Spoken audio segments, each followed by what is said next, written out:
എല്ലാവർക്കും നമസ്കാരം. ഇന്ന് നമുക്ക് നല്ല പെർഫെക്റ്റ് ആയിട്ടുള്ള ടേസ്റ്റിലുള്ള ഒരു കോളിഫ്ലവർ ഫ്രൈഡ് റെസിപ്പി നോക്കാം.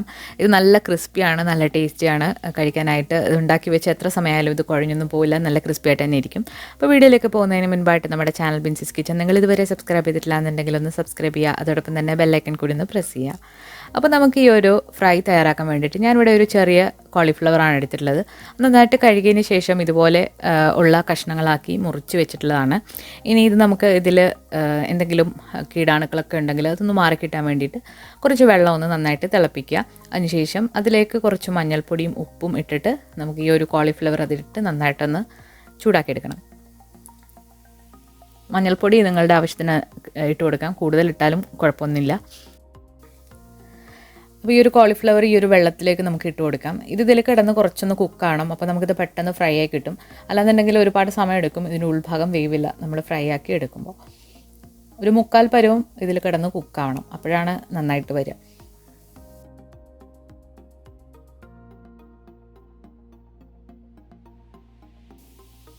അപ്പോൾ ഈ ഒരു വെള്ളത്തിൽ കിടന്ന് ഇത് നന്നായിട്ട് തിളച്ച് വന്നിട്ടുണ്ട്. നമുക്കിനി ഇതൊന്ന് ഊറ്റിയെടുക്കാം.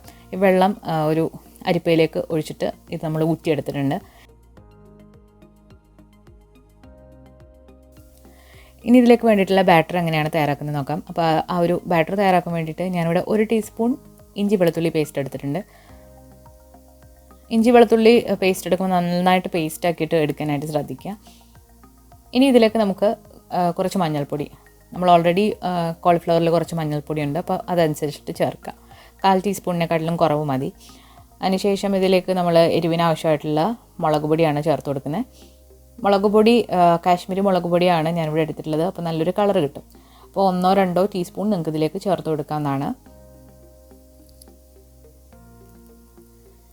ഇനി ഇതിലേക്ക് ഒരു 1/4 ടീസ്പൂൺ ഗരം മസാലയും കൂടി ചേർത്ത് കൊടുത്തിട്ടുണ്ട്. അതുപോലെ തന്നെ ഇതിനൊരു സ്പെഷ്യൽ ടേസ്റ്റ് കൊടുക്കുന്ന ഒരു സംഭവമാണ് കായത്തിൻ്റെ പൊടി. അതൊരു 1/4 ടീസ്പൂണിനെക്കാട്ടിലും ചെറുതായിട്ട് കുറവ് ചേർത്ത് കൊടുത്തിട്ടുണ്ട്. പിന്നെ നല്ലൊരു ഫ്ലേവറിന് വേണ്ടിയിട്ട് ഒരു 1/4 ടീസ്പൂൺ കുരുമുളക് പൊടി കൂടി ഇട്ട് കൊടുത്തിട്ടുണ്ട്. അത് ഓപ്ഷണലാണ്, നിങ്ങൾക്ക് ഇഷ്ടമുണ്ടെങ്കിൽ ചേർത്ത് കൊടുക്കാം.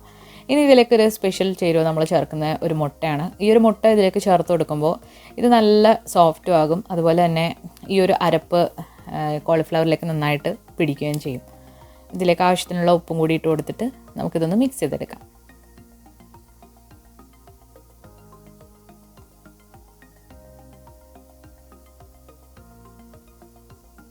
ഇപ്പോൾ നമ്മളിത് നന്നായിട്ട് മിക്സ് ചെയ്ത് എടുത്തിട്ടുണ്ട്. ഇനി ഇതിലേക്ക് നമുക്ക് കുറച്ച് പൊടികളൊക്കെ ചേർക്കണം.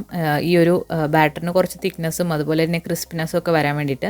അതിന് മുൻപായിട്ട് നമ്മളിതിലേക്ക് കുറച്ച് കറിവേപ്പില പൊടിയായിട്ട് അരിഞ്ഞത് ഇട്ട് കൊടുത്തിട്ടുണ്ട്. നല്ലൊരു ഫ്ലേവറാണ് കറിവേപ്പില ഇങ്ങനെ ഇട്ട് കൊടുക്കുമ്പോൾ. ഇനി ഇതിലേക്കൊരു 3 ടേബിൾ സ്പൂൺ മൈദ ചേർത്ത് കൊടുക്കുന്നുണ്ട്. മൈദയ്ക്ക് പകരം നിങ്ങൾക്ക് ഗോതമ്പ് പൊടി എടുക്കാവുന്നതാണ്. അതുപോലെ ഈ ഒരു കറിവേപ്പിലയ്ക്ക് കൂടെ നമുക്ക് മല്ലിയിലയും പൊടിയായിട്ട് അരിഞ്ഞിട്ട് ഇട്ട് കൊടുക്കാവുന്നതാണ്.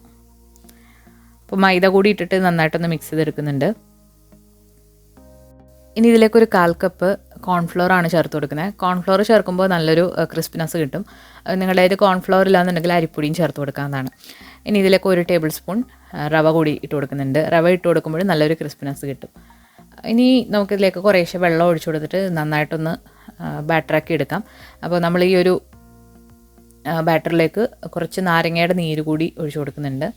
ഇത് ഓപ്ഷണലാണ്, നിങ്ങൾക്ക് ഇഷ്ടമുണ്ടെങ്കിൽ ചേർത്ത് കൊടുക്കാം. ഇനി നമ്മളിത് കുറേശ്ശെ വെള്ളം ഒഴിച്ചിട്ട് നന്നായിട്ടൊന്ന് മിക്സ് ചെയ്തെടുക്കണം. അപ്പം മിക്സ് ചെയ്യുമ്പോൾ ശ്രദ്ധിക്കേണ്ടത് ഈ ഒരു ബാറ്റർ ഒരുപാട് തിക്കും ആകരുത്, ഒരുപാട് ലൂസും ആകരുത്. ആ ഒരു പരുവത്തിൽ നമുക്ക് ഈ ഒരു ബാറ്റർ തയ്യാറാക്കിയെടുക്കാം. അപ്പോൾ കുറേശ്ശെ വെള്ളം ഒഴിച്ചിട്ട് നോക്കുക. ഇനി ഞാനിതിലേക്ക് 1 ടീസ്പൂൺ കുറച്ച് തക്കാളി പേസ്റ്റ് ചേർത്ത് കൊടുക്കുന്നുണ്ട്. ഇത് നല്ലൊരു കളറിനും വേണ്ടിയിട്ടാണ് ചേർത്ത് കൊടുക്കുന്നത്. ഇത് ചേർത്ത് കൊടുക്കണമെന്ന് ഒരു നിർബന്ധമില്ല. കുറച്ച് പുളിയുമായിരിക്കും തക്കാളി ചേർക്കുമ്പോൾ, നിങ്ങൾ ചേർത്ത് കൊടുക്കണ്ട. ഇനി ഇതിലേക്ക് കുറേശ്ശെ വെള്ളം ഒഴിച്ചിട്ട് നമുക്കൊന്ന് മിക്സ് ചെയ്തെടുക്കാം. ഇപ്പോൾ നമ്മുടെ ബാറ്റർ ഇവിടെ ഏകദേശം റെഡി ആയിട്ടുണ്ട്. ഇനി ഈ ഒരു സമയം നമുക്കിതിലേക്ക് കുറച്ച് ഓയിലൊന്ന് ഒഴിച്ചു കൊടുക്കാം. ഏകദേശം 1 ടേബിൾ സ്പൂണോളം ഓയിൽ ഒഴിച്ചു കൊടുക്കാം. അപ്പോൾ ഇത് എക്സ്ട്രാ ആയിട്ട് ക്രിസ്പി ആവാൻ വേണ്ടിയിട്ടാണ് നമ്മൾ ഈ ഒരു ഓയിൽ ഇതിലേക്ക് ഒഴിച്ചു കൊടുക്കുന്നത്. ഇനി കുറേശ്ശെ ആയിട്ട് നമ്മൾ നേരത്തെ പുഴുങ്ങി വെച്ചിരിക്കുന്ന ആ ഒരു കോളിഫ്ലവർ ഇട്ടിട്ട് നന്നായിട്ടൊന്ന് കോട്ട് ചെയ്തെടുക്കാം. കോട്ട് ചെയ്തെടുക്കുമ്പോൾ പൊടിച്ച് കളയരുത്. ഒരു സ്പൂൺ വെച്ചിട്ടോ കൈ വെച്ചിട്ടോ വളരെ സോഫ്റ്റായിട്ട് തന്നെ ഇത് ഒന്ന് കവർ ചെയ്തെടുക്കുക. സ്പൂണിട്ട് ഒരുപാട് ഇളക്കിയാൽ ചിലപ്പോൾ അത് പൊടിഞ്ഞു പോകും. അതുകൊണ്ട് വളരെ സൂക്ഷിച്ച് മാത്രം ചെയ്യാം. ഇപ്പോൾ എണ്ണ ഇവിടെ നന്നായിട്ട് ചൂടായി വന്നിട്ടുണ്ട്. ഞാനിവിടെ റിഫൈൻഡ് ഓയിലാണ് എടുത്തിട്ടുള്ളത്. നല്ല ഹൈ ഫ്ലെയിമിലാണ് ഇട്ട് കൊടുക്കേണ്ടത്. ഹൈ ഫ്ലെയിമിൽ തന്നെ ഇട്ടത് ഫ്രൈ ചെയ്തെടുക്കുക.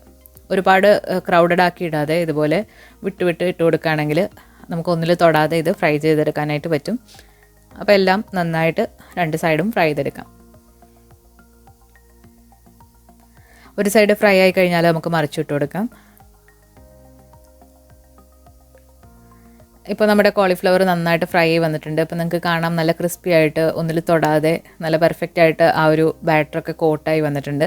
അപ്പോൾ നമുക്കിനി ഫ്രൈ ചെയ്ത് കോരുന്ന സമയത്ത് നമുക്കിതിലേക്ക് കുറച്ച് കറിവേപ്പിലയും അതുപോലെ തന്നെ പച്ചമുളകും കീറിയിട്ട് ഇതിലേക്ക് ഇട്ട് ഒന്ന് ഫ്രൈ ചെയ്തെടുക്കാം. അങ്ങനെ ഇട്ട് കൊടുക്കുമ്പോൾ ഒരു സ്പെഷ്യലായിട്ടുള്ള ടേസ്റ്റാണ്.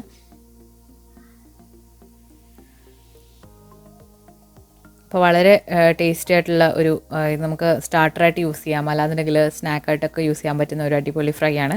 അപ്പോൾ എല്ലാവരും ട്രൈ ചെയ്ത് നോക്കിയിട്ട് നിങ്ങളുടെ ഫീഡ്ബാക്ക്സ് അറിയിക്കുക. അതുപോലെ ഈ ഒരു വീഡിയോ ഇഷ്ടമായിട്ടുണ്ടെങ്കിൽ ലൈക്ക് ചെയ്യാനും ഷെയർ ചെയ്യാനും മറക്കരുത്.